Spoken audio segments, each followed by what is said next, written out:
Hi everyone, and welcome to my next YouTube video. Here I'm going to be building Dragon's Stug 3 Ausf stroke D. This is the Canopy Smart Kit. There's plenty of reviews online, so I won't bother going into any details. However, as and when I come across any issues on the video, I shall certainly let you know. So let's have a look inside the box. As with anything to do with Dragon, at this scale there's usually plenty of sprues, and this again is the case. I know Dragon has its issues, but as always the parts are extremely well detailed. So I'm looking forward to building this one, and as you can see from Dragon's destructions, there's plenty that's been blued out. So there'll be lots to put into the spare drawer at the end of the build. So just quickly flicking through all the sprues that we've got. Plenty there. There's all the wheels. Now, as far as the tracks go, there was the rubber normal tracks within the box. I've given those away.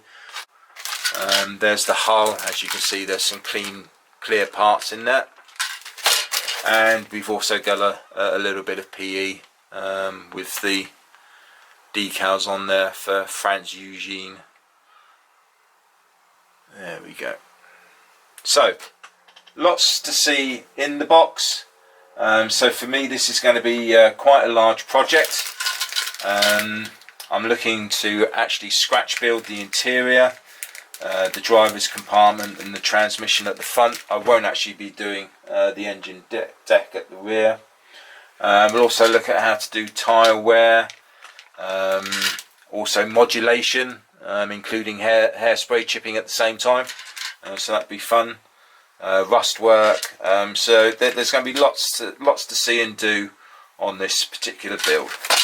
So that's the kit. The actual model itself, I'm going to be basing it on the Ausf D used by the Abteilung 189 during the summer of 1942 in Russia. And to help me do that, I've got lots of goodies to help me on the way. So let's go through those. Even though I've got those nice link tracks, I am actually going to be swapping those over and using the full ATL 03 set, which are the metal tracks. For those of you not familiar with these, I'll show you how to put all those together. Very straightforward. Also, we have some resin damaged exhaust to put on the back. First time I've used these ones from CMK. So looking forward to seeing how they look on the back of the Stug. Also got the metal barrel, quite straightforward, save having to sort out any seam lines, and this is very nicely detailed inside as well. For those of you familiar with the internal of the Stug Ausf C and D, you'll know that there are racks in there for the hand grenades. So we have some of those as well, so they'll be all painted up. As I showed you earlier, there is a small PE set within the kit. However, I've chosen to use the ever reliable Voyager Kit as well. Lots of goodies in there. Again, as and when I come to use it, I'll do a review of what you do get and how well it all goes together, but that will certainly help me for when I do the internal works. I also have the Canopy from Black Dog. I'm not sure about this, whether I'm going to use it. We'll see how the build progresses. I also have some star decals. However, I do like to use my own decals, again, which I'll show you the process on how to, not so much my own decals, my actual stencils, and how we'll apply that on the model itself. But again, good point of reference. Speaking of references, for the internal work, so I've got lots of photos online.